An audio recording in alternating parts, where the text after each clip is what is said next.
అతను దశాబ్దాల పాటు రాజకీయ అనుభవం ఉన్న నేత కాదు. ఎన్నోసార్లు ఎమ్మెల్యేగా, మినిస్టర్ గా పనిచేసిన వ్యక్తి కాదు. విద్యార్థి నేతగా, కార్పొరేటర్ గా ఉంటూ ముచ్చటగా 3 పాటు ఎమ్మెల్యేగా చేసిన వ్యక్తి. కానీ అతని ఫాలోయింగ్ ముందు ఏ మంత్రులు, ముఖ్యమంత్రులు కూడా బలాదూర్. కాపు సామాజిక వర్గమంతా కులదైవంగా భావించే స్థాయికి ఎదిగాడు. కేవలం 7 ఏళ్ల రాజకీయ జీవితంలో ఎన్నో మలుపులు, మరెన్నో దుర్ఘటనలు. 41 ఏళ్లకే జీవితాన్ని అర్ధాంతరంగా చాలించి పాశవికంగా హత్యకు గురైన వంగవీటి మోహన రంగారావు ఉరఫ్ వంగవీటి రంగా గురించి మాట్లాడితే ఇప్పటికీ బెజవాడ ఉలిక్కిపడి చూస్తుంది.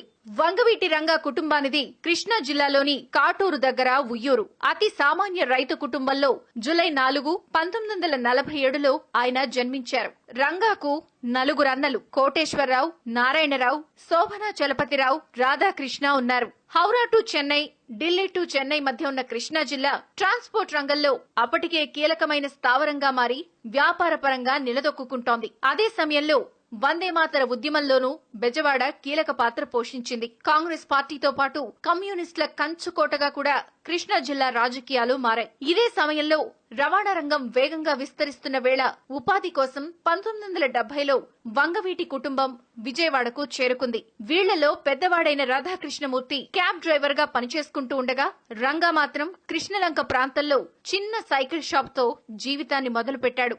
ఈ మధ్యలోనే ట్రేడ్ యూనియన్లలో చురుగ్గా ఉంటూ అప్పటికే పేరు ప్రఖ్యాతలు సాధించిన సిపిఐ నేత చలసాని వెంకటరత్నం గ్రూప్ లో వీళ్లంతా చేరారు. సెటిల్మెంట్లు, పొలిటికల్ మర్డర్లతో అప్పటికే బెజవాడ కొత్త రూపు దాల్చుకుంటున్న తరుణం అది. ఈలోపు వంగవీటి రాధాకృష్ణ తనకంటే వేగంగా ఎదుగుతున్నాడు అనే అసూయో లేక మరో కారణమో తెలియదు కానీ వీళ్ల మధ్య జాతి వైరం పొడుచుకొచ్చింది. ఈ క్రమంలో ఇరు వర్గాల వైపు పోటాపోటీ హత్యలు జరిగాయి. చలసాని వెంకటరత్నాన్ని అతి దారుణంగా 72 కత్తిపోట్లతో హత్య చేశారు. ఈ కేసులో వంగవీటి రాధాకృష్ణతో పాటు 10 మందిపై కేసులు నమోదయ్యాయి. ఆయన కూడా ఈ హత్య రాజకీయాల్లో 2-3 ఏళ్లలోనే హతమయ్యాడు. ఇవన్నీ గమనిస్తూ వచ్చిన వంగవీటి మోహనరంగా తన అన్న హత్యకు ప్రతీకారం తీర్చుకునేందుకు తాను లీడర్ అయ్యాడు. తన కాపు వర్గాన్ని, తనని నమ్ముకున్న ట్రేడ్ యూనియన్లకు బాసటగా నిలిచేందుకు గ్యాంగ్ లీడర్ గా అవతరించాడు. అప్పటికే స్నేహంగా ఉన్న ఈ పరిణామాలు దేవినేని సోదరులకు రుచించలేదు. రంగా ఆధిపత్యాన్ని నెహ్రూ వర్గం ఒప్పుకోలేదు. పైగా తమ కమ్మ సామాజిక వర్గాన్ని రాధ అణిచివేస్తున్నారు అనే ఆవేదన దేవినేని గ్రూప్ లో ఎక్కువైంది. రంగా యువకుడు కావడంతో క్రమంగా కాపు వర్గం నుంచి అధిక సంఖ్యలో యువకులు రంగా పంచన చేరుతూ వచ్చారు. ఒకే గ్రూపులో ఉన్న వంగవీటి, దేవినేని వర్గాల మధ్య క్రమంగా విభేదాలు తారాస్థాయికి చేరాయి. ఏలూరు రోడ్డు నుంచి గుణదల వరకు ఏ పంచాయతీ అయినా నెహ్రూ చేయాల్సిందే. బందర్ రోడ్డు నుంచి కృష్ణలంక వరకు రంగా అడ్డాగా మారిపోయింది. దేవినేని, వంగవీటి గ్యాంగులు ఆర్థికంగా నిలదొక్కున్న తర్వాత వాళ్ల దృష్టి రాజకీయాల వైపు పడింది. డబ్బు, పలుకుబడి ఉన్నా గ్యాంగ్స్టర్ ముద్ర పడటంతో పోలీసుల నుంచి తీవ్ర స్థాయిలో వ్యతిరేకత ఉండేది. వ్యాస్ వంటి ఐపీఎస్ ఆఫీసర్లు వీళ్లను ఊపిరి సలపనీలేదు. అయితే పొలిటికల్ గా ఎదిగితేనే తప్ప తమకు భవిష్యత్తు ఉండబోదని గుర్తించారు రంగా. 1981లో విజయవాడ మున్సిపల్ కార్పొరేషన్ కు ఎన్నికలొచ్చాయి. ఈ ఎన్నికల్లో రంగా పోటీ చేయాలని భావించి కాంగ్రెస్ అభ్యర్థిత్వం కోసం ప్రయత్నించారు. కానీ కాంగ్రెస్ పార్టీ హ్యాండ్ ఇవ్వడంతో కృష్ణలంక నుంచి స్వతంత్ర అభ్యర్థిగా సైకిల్ గుర్తుపై పోటీ చేసి గెలిచారు. కోస్తా జిల్లాలో బలమైన నాయకుడిగా రాబిన్హుడ్ స్థాయి ఇమేజ్ రంగా సొంతం.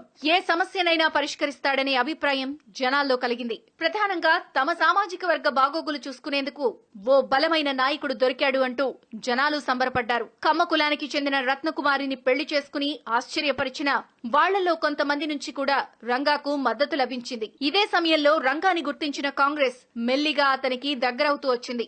83లో టీడీపీ ఆవిర్భవించడం, అందులోకి దేవినేని కుటుంబం వెళ్లడం, ఎమ్మెల్యేగా గెలవడం ఈ గొడవలను తారాస్థాయికి తీసుకెళ్లాయి. దీంతో రంగాకు మరో అద్భుత అవకాశం వచ్చింది. 85లో మధ్యంతర ఎన్నికల్లో బెజవాడ తూర్పు నుంచి ఎమ్మెల్యేగా ఎన్నికయ్యారు. అది కూడా ఎన్టీఆర్ హవా విపరీతంగా నడుస్తున్న రోజుల్లో.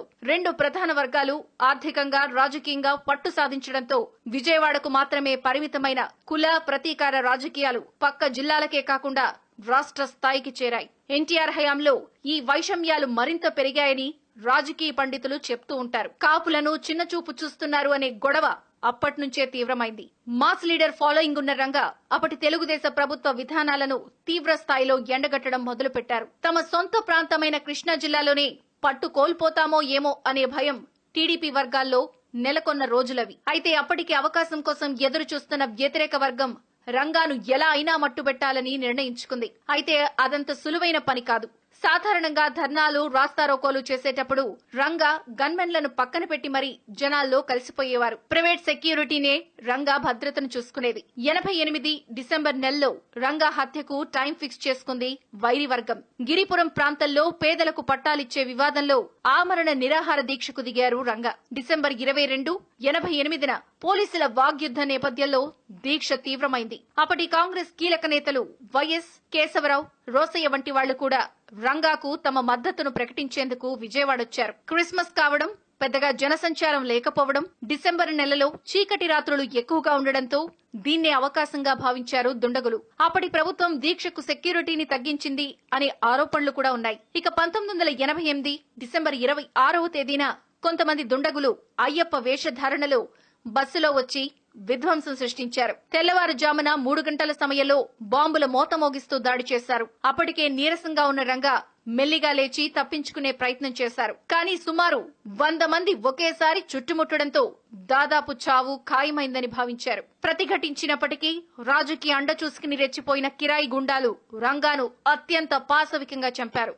సుమారు 30 కత్తిపోట్లు పొడవడంతో అక్కడికక్కడే రంగా నేలకూలిపోయారు. అయితే ఈ వార్త దావానలా పాకి కోస్తా జిల్లాలే కాకుండా ఆంధ్ర రాష్ట్రమంతా అట్టుడికిపోయింది. బెజవాడ చరిత్రలో ఎప్పుడూ లేనంత 40 రోజులకు పైగా కర్ఫ్యూ విధించారు. కాపు విద్యార్థి నాయకులు, యువకులు తమ వైరి సామాజిక వర్గ ఆస్తుల విధ్వంసానికి పాల్పడ్డారు. లూటీలు, చోరీలతో బెజవాడ నెల రోజుల పాటు వణికిపోయింది. చివరకు ఈనాడు కార్యాలయంపై కూడా అప్పట్లో దాడి జరిగింది అని చెప్తారు. తమ నేత మరణానికి అప్పటి ముఖ్యమంత్రే కారణమని కాపు వర్గమంతా ఉడికిపోయింది. అప్పట్నుంచి 2 సామాజిక వర్గాల మధ్య వైరం మరింత తీవ్రమైంది. ఈ గొడవల్లో 700 బస్సులు, 120 పోలీస్ జీపులు ధ్వంసమయ్యాయి. అప్పట్లోనే సుమారు 100 కోట్ల ఆస్తి నష్టం జరిగిందని చెప్తారు కూడా. అధికారిక లెక్కల్లోనే సుమారు 42 మంది చనిపోయారు. ఈ హత్య ఉదంతం తర్వాత దేవినేని రాజశేఖర్ అరెస్ట్ అయినా బెయిల్పై విడుదలయ్యారు. ఈ గొడవలు ఇలానే లోపల రావణ కాష్టంలా రగిలిపోయాయి. తమ వర్గం సానుభూతి, ఎన్టీఆర్ పై వ్యతిరేకత పెరిగింది. కోస్తా జిల్లాల్లో గ్రామ గ్రామాన రంగా విగ్రహాలు వెలిశాయి. సుమారు 2 లక్షల రంగా విగ్రహాలు వాడవాడలా వెలిశాయంటే అతనిపై ప్రజల్లో ఎంత ఆరాధ్య భావం ఉందో అర్థం చేసుకోవచ్చు. 89లో జరిగిన శాసనసభ సాధారణ ఎన్నికల్లో టీడీపీ చిత్తుగా ఓడిపోయింది. రంగా స్థానంలో ఆయన సతీమణి రత్నకుమారి ఎమ్మెల్యేగా ఎన్నికయ్యారు. కాంగ్రెస్ పార్టీ అధికారంలోకి రావడంతో రంగా హత్య కేసు సీబీఐకి అప్పగించారు. 13 ఏళ్ల పాటు ఈ కేసును శోధించింది సీబీఐ. చివరకు ఈ కేసుతో సంబంధం ఉన్న 12 మంది చనిపోవడంతో రంగారెడ్డి కోర్టు కేసును కొట్టేసింది. ఆసక్తికరమైన విషయాలేమిటి అంటే ఎన్టీఆర్ మరణం తర్వాత దేవినేని వర్గం కాంగ్రెస్ లోకి వెళ్లడం, రత్నకుమారి కాంగ్రెస్ నుంచి టీడీపీలోకి వెళ్లడం, రంగా తనయుడు రాధాకృష్ణ కూడా రాజకీయాల్లోకి వచ్చి 2004 నుంచి 9 మధ్య ఎమ్మెల్యేగా పనిచేశారు. ఆ తర్వాత ప్రజారాజ్యం పార్టీలోకి, అక్కడి నుంచి 2012లో వైఎస్ఆర్ కాంగ్రెస్ పార్టీలోకి వెళ్లారు. అలా ఉవ్వెత్తున ఎగిసిన ఓ యువ నాయకుడి కథ అర్ధాంతరంగా ముగిసింది. పేదలకు సాయం చేయాలనే తపన, రాజకీయాల్లో రాణించాలనే తాపత్రయం, తన వర్గానికి ఏదో చేయాలనే ఆశ ఉన్నా వాటికి రకరకాల రంగులు పులుముకున్నాయి. అనుకున్న లక్ష్యం నెరవేరకపోగా ఓ నాయకుడు నేల కొరికాడు. ఇప్పుడు కాపు సామాజిక వర్గానికి అంతటి బలమైన నాయకుడు ఎవరొస్తారు? ఆయన స్థానాన్ని ఎవరు భర్తీ చేస్తారు అనే చర్చ ఏళ్ల కొద్దీ ఉంది. If you like the video, please like us and subscribe Political Line.